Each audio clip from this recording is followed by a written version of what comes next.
Oke ya, kita mulai lagi. Saya minta untuk yang absen ya. Ini absennya di chat itu jangan sudah ngechat sendiri-sendiri itu. Jadi itu daftar hadir seperti kalau di WA itu ya, daftar hadir itu yang saya tulis daftar hadir itu di copy ya. Nah, copy lalu copy ke ketikan cek saudara lalu saudara tambah nama saudara seperti kalau di WA itu ya. Kan bisa itu di copy ya. Daftar hadirnya itu ya. Oh iya, Itu baik Pak. diisi seperti itu ya. Dimulai ya, mulai diisi lagi dari pertama, dari awal. Jangan masing-masing susah ini nanti ngumpulkannya ke PAK ya. Hitungnya juga susah. Jadi dijadikan satu ya. Oke, silakan dimulai untuk chat absen ya.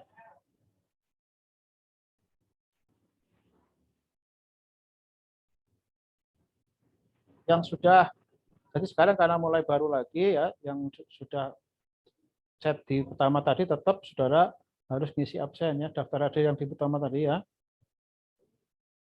Ini saya kasih lagi nih.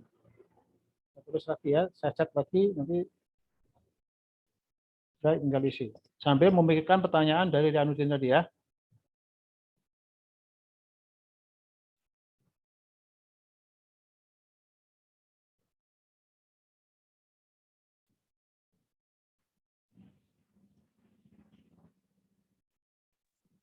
Nanti saya coba jawab pertanyaan Rianudin, Pak. Ya silakan, langsung aja. Oh, langsung aja, Pak. Ya kalau udah siap langsung aja. Yo, siapa yang jawab? Sebutkan namanya dulu. Bentar dulu. Jadi ngisi absen dulu, Pak. Ngisi absen sekarang ini sudah terlambat, nanti bisa sampai sekarang 3 jam ya, 30 menit dari sekarang ya. Dibatasi, tapi sambil ngisi absen sambil menyiapkan jawabannya. Bentar, absennya saya buatin dulu. Soalnya nih kan kita sudah masuk kepada pertemuan yang kedua nih, sesi kedua nih, chatnya juga harus di sesi kedua.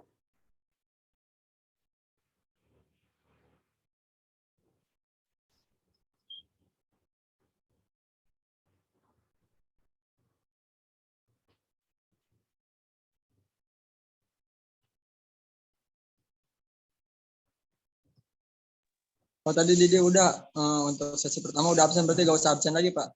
Enggak, tadi absennya kan sudah masih masing-masing ya, belum didaftar hadir itu ya. Sekarang ini daftar hadir yang sudah saya chat itu, daftar itu di copy, pengisi absennya kayak di WA itu loh ya. Jadi di copy terus bawahnya diisi baru dikirimkan lagi gitu. Jadi nanti di dalam satu daftar absen gitu, jangan masing-masing gitu ya. Nah, ini udah mulai nih, mulai merah. Yang lain sebutnya silakan lanjutkan tuh. Tadi untuk pertanyaan Rianudin, syarat WNA mendirikan perusahaan di Indonesia ya, Pak? Cara WNA mau mendirikan usaha di Indonesia. Apa boleh atau tidak, dan kalau boleh caranya seperti apa? Menurut Didi boleh, Pak. Ada beberapa cara. Satu, mengajukan surat izin sementara. Dua, melakukan pendaftaran penamaan modal di Badan Koordinasi Penamaan Modal atau disingkatnya BKPM. Izin sementara itu apa maksudnya? Izin sementara itu mengajukan izin sementara dilakukan untuk mengetahui apakah bidang usaha yang akan diambil diizinkan dengan investasi atau investasi asing atau tidak, Pak. Kalau diizinkan, tahap selanjutnya bisa dilanjutkan. Kalau usaha tidak bisa dilakukan, pendirian PT, PMA tidak bisa dilakukan. Berarti kalau ada izin bisa dilanjutkan gitu, Pak. Maksudnya itu izin sementara itu izin mendirikan perusahaan, apa izin tinggal, apa izin apa. Karena kalau dia langsung melakukan izin perusahaan, nanti nggak bisa dia mendirikan PT apa itu ya sebetulnya. Jadi memang orang asing itu bukan nggak boleh berusaha, ya boleh. Banyak caranya itu. Ya. Oh, jadi makanya kamu kalau mau jawab harus tentu. Sekarang mau usaha apa dulu? Contohnya nih ya. Kalau dia hanya pengen tanam modal, nggak perlulah harus mendirikan perusahaan kan? Dan dia nggak perlu izin macam-macam, cukup dia buka bursa pasar modal, dia bisa beli saham di situ, maka otomatis dia sudah ikut berusaha di Indonesia sebagai pemegang saham salah satu perusahaan. Nggak perlu izin-izin kalau yang makanya harus jelas ya maksudnya yang mana ini, usaha yang mana, bentuk yang mana gitu loh ya. Jadi jangan jawab umum begitu kan susah itu nanti kan, kalau karena bentuk usaha kan banyak sekali ya. Yang jelas. Ayo diulangi lagi mungkin Didi yang bisa memperjelas. Kalau Kalau ada saya sih atau ada yang lain, ya silakan. saya jelasinnya di bidang investasi sih nih Pak. Ya semuanya investasi. Orang yang mau buat usaha itu namanya investasi. Investasi. Ya investasi itu ada macam-macam. Ada investasi langsung, ada investasi tidak langsung, ada investasi keuangan, investasi real, ada yang membuka usaha sendiri, ada yang hanya dompleng dan sebagainya. Itu banyak. Nah, sekarang kalau saudara cara itu kan menyangkut metode ya, bagaimana dia harus menjalankan usaha di Indonesia. Saudara harus tahu dulu usahanya apa, menjalankan usaha apa dia, bentuk usahanya apa, jalankan usaha apa, baru saudara bicara cara. Kalau enggak ya susah nanti orang memahaminya. Itu mau usaha apa? Mau ke BKPM kok langsung duduk ke BKPM.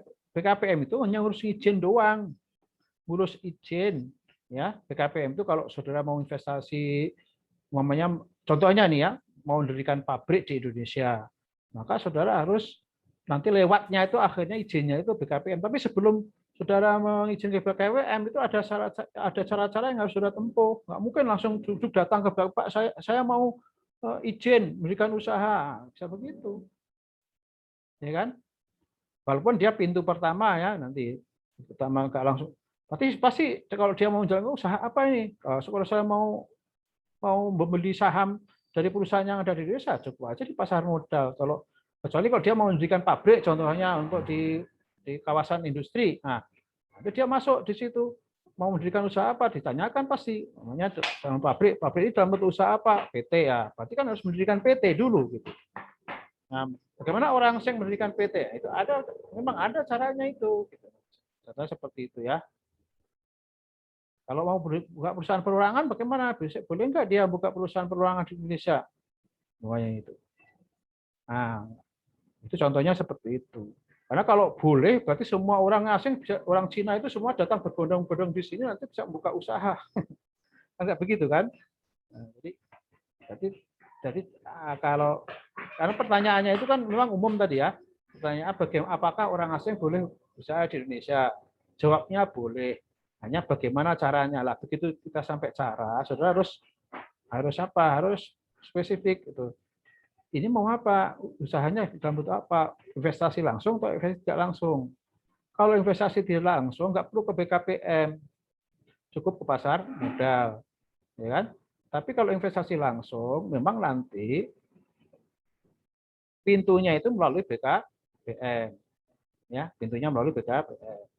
Jadi dari sana nanti dia minta izin untuk mendirikan usaha, baru nanti diurus usahanya apa. Ngurus usahanya itu sama, tergantung apa usahanya, ya itu. Nah, saya nggak bisa menjelaskan satu persatu kalau tidak ada pertanyaan. Pokoknya kalau mendirikan usaha perorangan, nah itu lain lagi nanti dengan mendirikan perusahaan PT ya, kira-kira begitulah ya. Yuk, berarti pertanyaannya Rianuddin tadi masih umum. Nanti Didi kalau sudah benar ya tadi pintu pertamanya melalui BKPM. Tapi selanjutnya BKPM nggak akan memberikan izin dengan semena-mena, pasti harus ada proses lebih lanjut kan. Nah, prosesnya itu tadi itu usahanya dalam bentuk apa.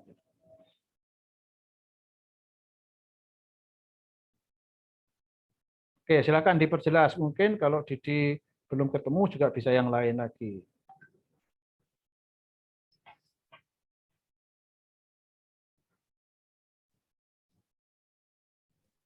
Bapak, maaf, Bapak izin bertanya. ini mau bukan tentang topik, di luar topik. Maaf kalau absen di Zoom, kayaknya ini Pak keselip-selip terus, jadi acak-acakan gimana Pak? Tenang aja, sampai sabar aja kan waktunya masih lama. Kalau di Zoom itu kan masalah itu kan, kalau di WA itu kan kita dibatasi oleh waktu ya. Kalau di Zoom ini masih ada waktu sampai kita selesai kuliah nanti masih bisa absen ya. Pokoknya nanti sampai yang penting sampai akhir kuliah aja. Sabar aja ya, nanti kan pada waktunya juga akan semua orang akan udah chat ya. Jangan terpaku di absen dulu ya, kalau tetap absen dulu nanti sambil nunggu yang lain selesai nanti kan. Yang penting sekarang ini kan diskusi dulu, absen sambil aja ya.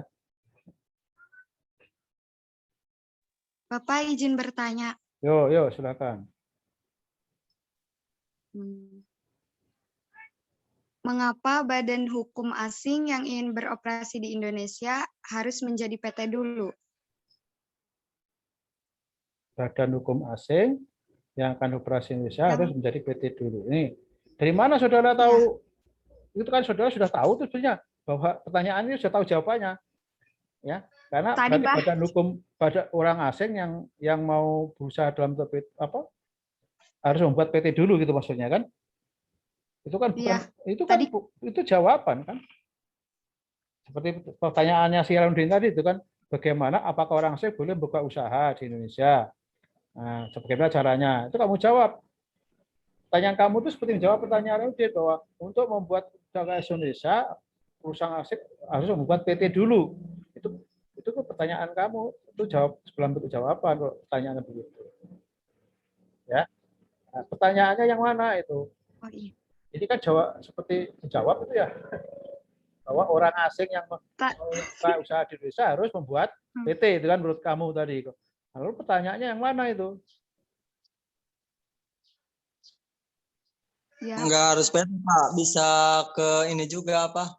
Bikin Siapa kayak yang tanya tadi? Belum menyebutkan nama. Kalau tanya jawab, menyebutkan nama ya. Oh iya, Pak. Apa yang perempuan tadi? Yang cewek tadi? Pak. Siapa? Fadliatu Nurbayah ya. Oke. Iya. Fadliatu ya. Menurut bentar. Di-clear dulu Fadliatu, pertanyaannya mau diulang lagi atau di-clear lagi coba. Sebelum dijawab yang lain. Maksudnya gini Pak, badan hukum asing yang ingin beroperasi di Indonesia itu harus menjadi PT dulu atau yang lain juga bisa gitu Pak, berbentuk yang lain juga bisa. Ya, itu soalnya berarti pertanyaannya begitu. Jadi badan hukum asing ya, atau orang asing, badan hukum asing kalau mau di Indonesia itu apakah harus dalam bentuk PT atau boleh yang lainnya? Boleh saya jawab, Pak? Dari pertanyaan Fadliatu, siapa yang mau menjawab? Didi Supriyadi, Pak. Didi, Didi berarti ini nyambung. Ini kan pertanyaannya masih berhubungan dengan pertanyaan Lianudin ya. Hanya ditegaskan ya, bahwa apakah dalam bentuk PT bisa ya atau harus dalam bentuk PT atau tidak kan? Nah, oke, pertanyaannya kamu jawab sekarang Didi. Menurut Didi Pak tidak harus berbentuk PT karena WNA dilindungi dengan pasal undang-undang yaitu angka 1 dan 3 Undang-Undang Nomor 25 Tahun 2007 tentang penanaman modal. Jadi kita nggak harus bikin PT, yang penting kita bikin kesepakatan aja gitu Pak. Jadi dalam undang-undang itu yang dimaksud penanaman modal asing adalah kegiatan menanam modal untuk melakukan usaha di wilayah negara Republik Indonesia yang dilakukan oleh penanam modal asing, baik yang menggunakan modal asing sepenuhnya maupun yang berpatung dengan penanam modal dalam negeri. Jadi nggak perlu harus bentuk PT, Pak. Ya, yang kamu baca itu kan baru definisinya. Kamu kan belum lihat ketentuan di bawahnya. Banyak ketentuannya dan nanti sudah perhatikan tuh di ketentuan PT juga ada mengenai orang asing ya yang membuat PT itu ya. Jadi kalau pertanyaannya kamu hanya didasarkan pada definisi itu ya tidak ya ada benarnya tapi masih kurang apa namanya? Masih kurang jelas lah. Apakah pertanyaannya kan apakah bentuk ini bentuk usaha ya atau badan hukum ya, badan hukum asing itu kalau mau membuka usaha di Indonesia atau berbisnis di Indonesia apakah harus dalam bentuk PT atau bukan? Itu pertanyaannya. Bisa perseroan juga Pak, cuman terbatas gitu. Ya perseroan itu kan perseroan terbatas itu yang namanya PT itu kan? Iya. Iya kalau kamu sebut bukannya perseroan terbatas berarti ya PT. Kan pertanyaannya apakah harus PT atau bisa di luar PT gitu. Atau mungkin tidak perlu pakai PT juga, bisa langsung membuat badan hukum bisa langsung berbisnis di Indonesia dengan izin BKPM. Dan tadi kan intinya kan BKPM kan? BKPM ya benar. Nah, kalau perbolehkan atau tidak kan tergantung BKPM dan BKPM pasti berpegang pada peraturan perundang-undangan.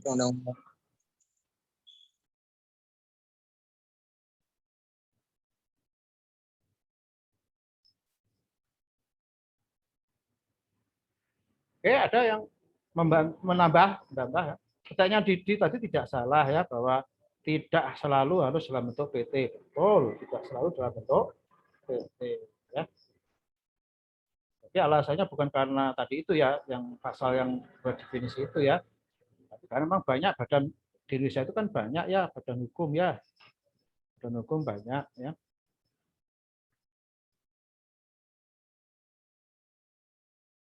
Bahkan tadi sebetulnya begini. Ada yang mau jawab nih? Ada yang nambahin dulu nih? Sebelum nanti saya kasih clue ya.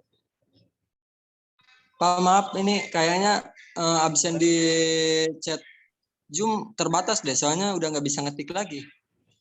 Cuman bisa 1 huruf doang.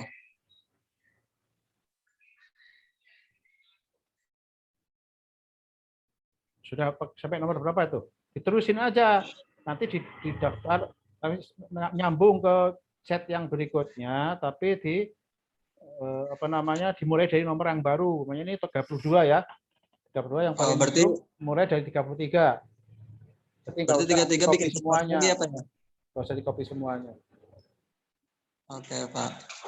Jadi langsung ujungnya aja daftarnya saja, baru di-copy daftarnya aja, itu yang paling ujung, baru di-copy langsung dimasukkan nomor 33. Tetap daftar hadirnya terus ditulis ya. Daftar hadirnya ditulis, baru kemudian nomor 33. Jadi nggak usah langsung pada udah di-copy semuanya.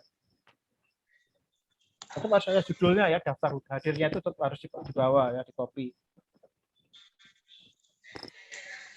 Oh, baik Pak.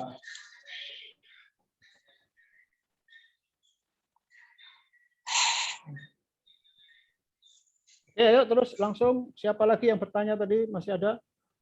Baru ada 3 orang yang terlibat di sini.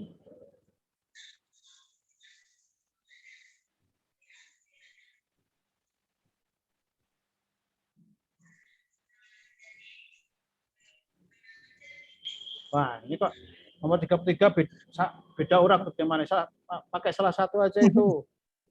Jangan Siapa? Ini chatnya pakai ada 2 yang nomor 33 tuh. Nah, salah satu dihapus saja.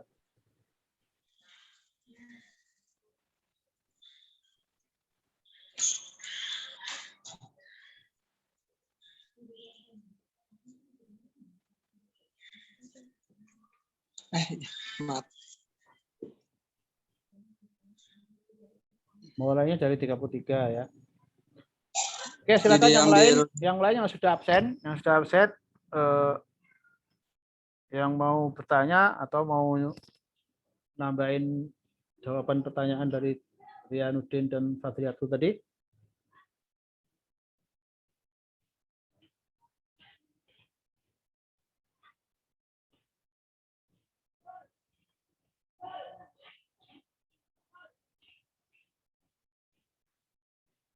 Oke ya, sebetulnya memang kita belum membahas secara spesifik ya mengenai bagaimana penanaman modal asing ya, karena itu nanti ada di bahasan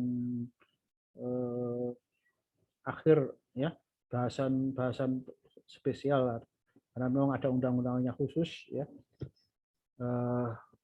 Sekarang ini kita akan fokus untuk membahas bentuk-bentuk perusahaan yang ada di Indonesia. Karena ada pertanyaan tadi yang berhubungan dengan PT ya. Jadi sebetulnya negara Indonesia itu sudah membuka orang asing untuk berdagang di Indonesia. Nah, ada 2 cara ya, atau berusaha di Indonesia, bukan dagang ya saja ya, tapi berbisnis atau berusaha di Indonesia. Ada melalui investasi langsung. Investasi langsung itu artinya dia langsung membuat perusahaan ya, menjalankan usaha di Indonesia ya, membuka usaha baru boleh ya kan, itu membuat pabrik, membuat apa dan sebagainya, seperti ya contoh-contohnya ada perusahaan mobil itu kan hampir semuanya dari perusahaan asing, ada Honda dan sebagainya, itu kan ada Yamaha, ada mobil yang sudah membuat pabrik-pabrik di Indonesia kan banyak itu ya, mobil Jepang, Daihatsu dan sebagainya, termasuk mobil-mobil dari Eropa dan sebagainya. Artinya itu adalah usaha yang disebut sebagai investasi langsung ya. Nah, kemudian ada investasi yang tidak langsung. Yang tidak langsung itu bisa melalui penyertaan modal ya. Nah, pencatatan modal itu ada 2 nanti ya. Pencatatan modal itu ada 2. Jadi kalau investasi langsung itu biasanya perusahaan yang ada di, nanti kita investasi langsung kita bicarakan di belakang ya. Kita investasi langsung ini, karena investasi langsung nanti biasanya dia investasi itu kan harus ada badan hukumnya. Ya. Kalau perusahaan asing itu tidak bisa perusahaan perorangan. Kalau perorangan bisa langsung nanti bergabung nanti dengan orang lain. Artinya orang lain yang diajak bergabung membangun badan hukum itu harus orang Indonesia. Jadi boleh ya membuat badan hukum. Orang asing itu boleh membuat badan hukum di Indonesia seperti PT, tetapi dia harus bekerja sama dengan orang Indonesia. Artinya partnership-nya itu harus ada orang Indonesia. Itu tergantung berapa persentase partnership-nya itu nanti ada bidang usaha tertentu yang nanti ada syarat-syaratnya ya. Seperti bank itu ada syarat-syaratnya berapa persentase yang maksimal dan sebagainya ya. Tapi intinya boleh ya. Boleh dia membuat badan hukum asal seperti PT asal dia berpartner dengan orang Indonesia, bahkan berpartner dengan pemerintah Indonesia juga mungkin boleh. Ya. Itu seperti itu, jadi boleh. Nah, selama ini yang memang dibuka dalam partnership dalam bentuk perusahaan-perusahaan yang publik itu adalah PT sebetulnya ya, aturannya itu. Dalam bentuk PT itu hubungannya dengan pasar modal nanti ya. Kalau dia pengen jadi perusahaan publik, biasanya ini disyaratkan untuk PT ya. Seperti itu. Kenapa harus PT tadi itu ya? Nah, itu tergantung dari jenis usahanya. Ya, jenis usahanya dan dia mau jadi usaha apa, apakah perusahaan publik atau mau perusahaan biasa. Nah, tapi kalau mungkin dia sudah punya badan hukum, lalu badan hukum itu mau membuka usaha di Indonesia, maka dia bisa membentuk cabang namanya ya. Seperti bank itu membentuk cabang usaha. Nah, kalau cabang usaha ini biasanya tidak harus membentuk badan hukum. Dia hanya sebagai tempat pemasaran saja di situ ya. Seperti bank ya. Nah, ada cabang bank luar negeri di Indonesia seperti Citibank gitu kan. Itu punya cabang di Indonesia. Itu dia bisa mengurus sebagai cabang saja, branch di sini di Indonesia. Jadi dia tidak membuat badan hukum baru, ya. Tapi dia nanti membuat izin usaha untuk mendirikan cabang di Indonesia melalui BKPM itu tadi. Ya, nah itu kira-kira seperti itu ya. Nanti lebih detail lagi kita bahas kalau kita masih punya waktu nanti membahas pasar apa namanya penanam modal ya, penanaman modal khusus. Itu boleh kalau ada waktu nanti kita bisa bahas. Tapi sekarang ini kita fokus dulu ke bentuk-bentuk usaha yang ada di Indonesia.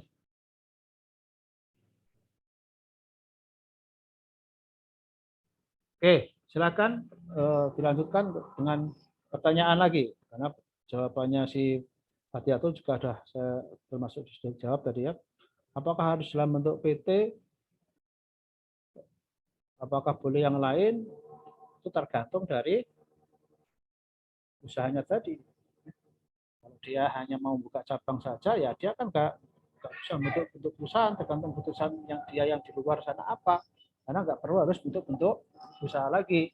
Tapi kalau dia mau mendirikan usaha baru, ya di Indonesia dalam bentuk investasi langsung, ya mendirikan pabrik di Indonesia dengan bukan cabang ya, tapi usaha yang khusus di Indonesia. Karena mungkin untuk cabang-cabang pun nanti oleh pemerintah dibatasi ya. Jadi seperti itu. Tergantung pilihannya ya. Tapi kalau dia mau membuat perusahaan yang publik, ya, tapi sekarang ini di pasar modal itu masih dipersyaratkan, kecuali ada peraturan yang baru nanti biasanya dalam bentuk perseroan terbatas. Tapi masih ada wacana perusahaan-perusahaan kecil, menengah maksudnya seperti CV itu ya nanti bisa nggak masuk. Itu memang seharusnya ada pasar modal khusus, dulu ada pasar modal ya namanya paralel itu. Di Indonesia itu sekarang pasarnya jadi satu. Nanti suatu saat mungkin kan sudah dibuka lagi. perusahaan-perusahaan kecil bisa masuk bursa. Nah, tentunya nanti bentuk badan yang besar yang lain mungkin juga bisa menjadi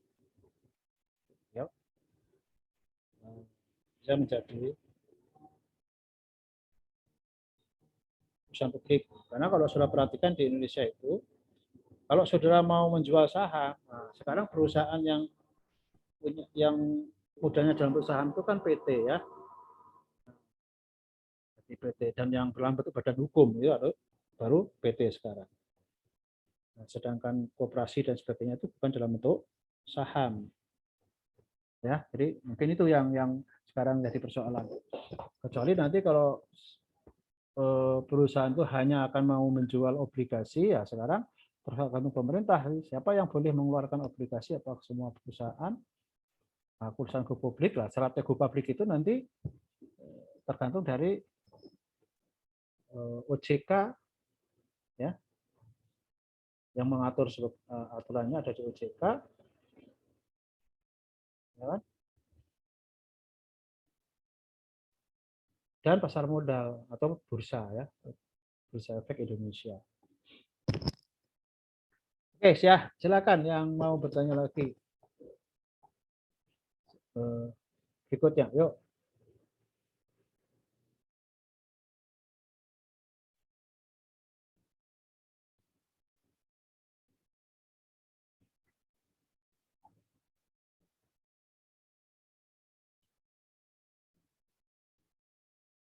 Ingat ya, topik kita masih bentuk-bentuk perusahaan, mulai dari perusahaan keuangan sampai PT. Kita belum masuk ke BUMN ya.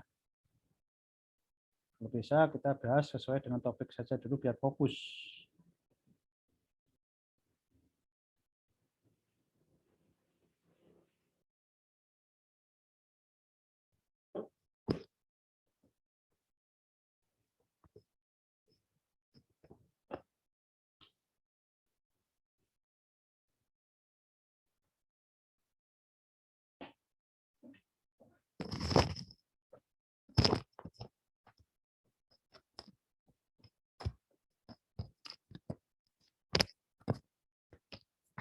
Oke, ada pertanyaan? Nah, kalau nggak ada pertanyaan, coba saya yang bertanya nih. Silakan ya, siapa yang mau jawab ya. Karena ini nunggu pertanyaannya lama nih. Nah, kalau perusahaan perseroan terbatas atau PT, bentuk perusahaan perseroan terbatas atau PT, tadi kan syaratnya dalam Undang-Undang Perseroan Terbatas itu minimal harus 2 orang atau 2 badan hukum atau campuran dari orang dan badan hukum. Sekarang PT itu sebetulnya dalam kondisi tertentu apakah boleh hanya dimiliki oleh 1 orang?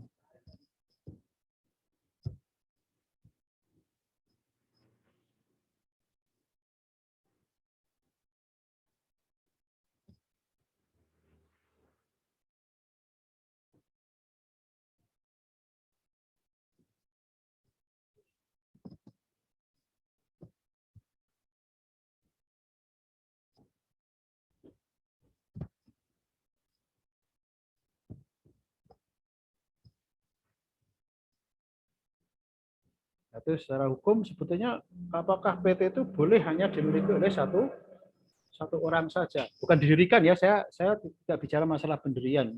Kalau pendirian itu sudah final ya. Di PT, Undang-Undang PT ya. Walaupun nanti ada undang-undang tadi ya, Undang-Undang Cipta Kerja yang memberikan kekhususan, nanti kita bahas tersendiri itu ya. Sekarang kita tanyakan, apakah sebuah perusahaan terbatas itu boleh dimiliki oleh 1 orang saja? Pertanyaannya bukan didirikan loh, kalau didirikan sudah nggak boleh, pasti tadi sudah jelas ya.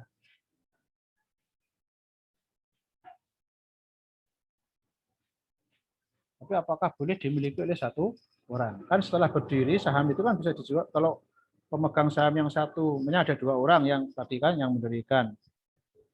Kemudian setelah usaha itu berlangsung, ternyata 1 orang itu membutuhkan uang sehingga sahamnya itu dijual, diuangkan lah gitu, kepada pemegang saham yang lainnya, yang satu lagi, sehingga semua saham dimiliki oleh satu orang saja akhirnya. Berarti kan seluruh PT itu modalnya dimiliki oleh satu orang. Nah, sekarang pertanyaannya, boleh nggak seperti itu?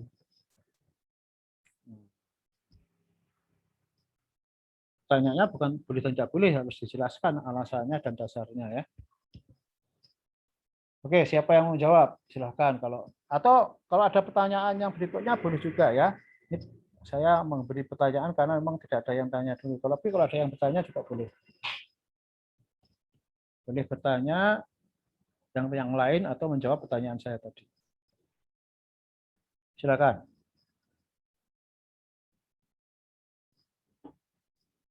Ya, ini yang punya nilai baru 3 orang nih. Yang lain bagaimana nih? Nggak pengen dapat nilai tugas?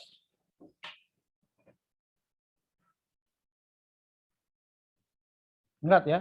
Tugas nilainya 25% sama dengan UTS. Jadi jangan hanya hadir aja di sini absen. Ya. Absen itu nilainya 15% seluruhnya ya. Kalau hadir 100% itu pun.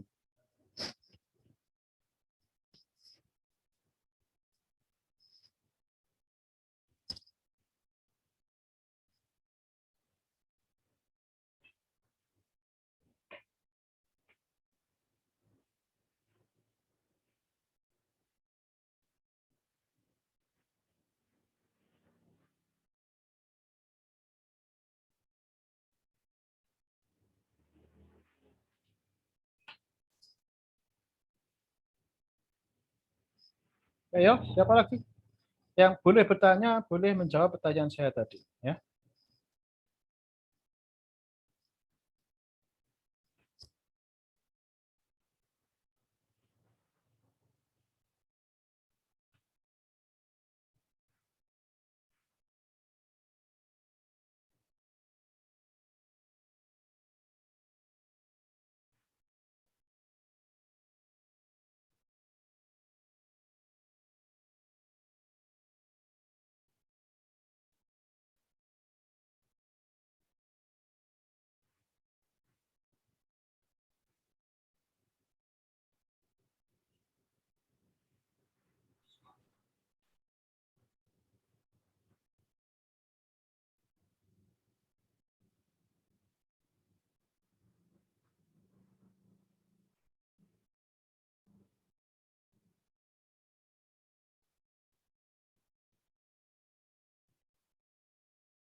Mana nih?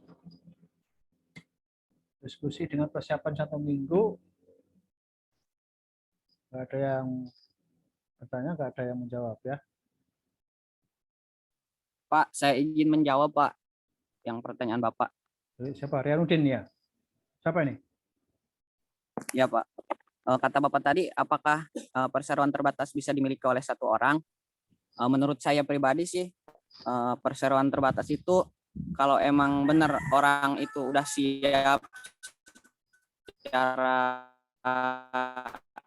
apa sih, udah tahu gitu ke depannya bakal resikonya udah ditanggung saja, Pak. Jadi dari apa yang tadi baca dari artikel juga katanya setiap 6 bulan sekali kalau emang si pemegang saham ini, pemegang perusahaan perseroan terbatas ini masih satu orang, dia harus siap gitu, tanggungan keuntungan dan kerugiannya ditanggung sama diri dia pribadi gitu Pak. Menurut saya sih boleh. Boleh. Gitu Kan, Pak. kan Jawabannya. pertanyaannya jawab dulu boleh atau tidak. Berarti Boleh Pak. boleh. Ya. Iya. Intinya berarti kan boleh. Asal mau menanggung risikonya gitu kan ya. Iya Pak. Karena pertanyaannya bolehkah PT dimiliki oleh perusahaan oleh satu orang kan? Satu orang. Bukan didirikan. Iya Pak. Kalau didirikan jelas nggak Iya. bisa. Ya. Sesuai dengan undang-undang PT ini kan kita belum bicara malah undang-undang cipta kerja nanti ya. Undang-undang cipta kerja itu belum berlaku karena peraturannya masih belum keluar ya PP-nya ya. Nah, ada beberapa PP yang belum keluar, masih belum pasti. Tapi ada undang-undang yang belum. Jadi ini jawaban dari Yanudin tadi mengenai pertanyaan saya mengenai apakah perseroan terbatas itu boleh dimiliki oleh satu orang dengan segala macam risikonya, kata asal mau menanggung risikonya, kata Yanudin itu boleh ya. Oke, jadi itu jawabannya. Nah, sekarang yang lain boleh menanggapi, ada yang setuju atau tidak setuju. Ada kan boleh setuju, boleh tidak kan? Atau ada yang tahu tidak boleh Pak. Saya belum clearkan ya, jadi sekarang ini masih diskusi kita ya. Sambil menunggu pertanyaan yang lain, ya, karena belum ada pertanyaan yang lain nih dari sekalian ya.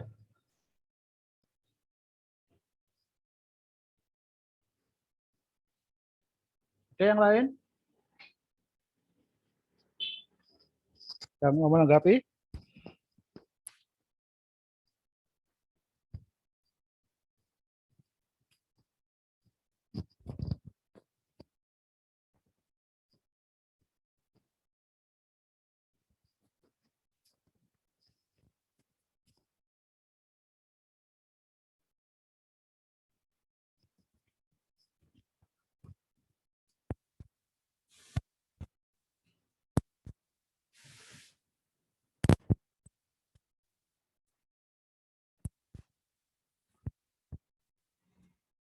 Halo? Ya Pak, ada Pak. Silakan siapa? Sebutkan namanya dulu ya.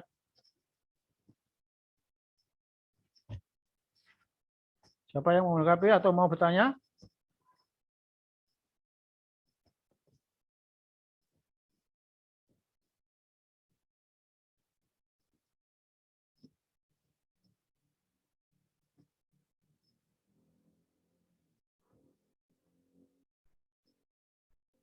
Ayo, waktunya hampir habis nih.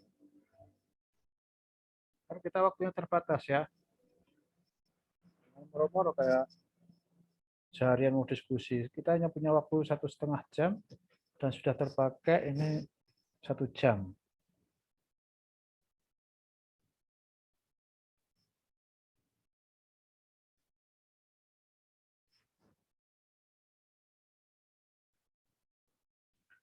Ya, kalau tidak ada, saya kasih resume dari pertanyaan saya tadi itu dengan jawabannya si Yanudin ya. Jadi perseroan terbatas itu memang didirikan untuk menjadi perseroan. Nah, namanya perseroan itu partnership. Jadi kalau nanti perusahaan itu dimiliki oleh satu orang, namanya bukan partnership. Nah, itu yang kadang-kadang dilupakan. Nah, ini seperti Undang-Undang Cipta Kerja itu yang diusulkan oleh pemerintah Jokowi yang sekarang ini, kelihatannya mungkin dia tidak mempertimbangkan itu kalau umpamanya ada, katakanlah nanti dimungkinkan perusahaan kecil atau menengah itu, UMKM ya, itu boleh mendirikan PT, ya. boleh mendirikan PT. Karena perusahaan kecil itu kan dimiliki rata-rata satu orang. Lalu saham itu hanya dimiliki orang,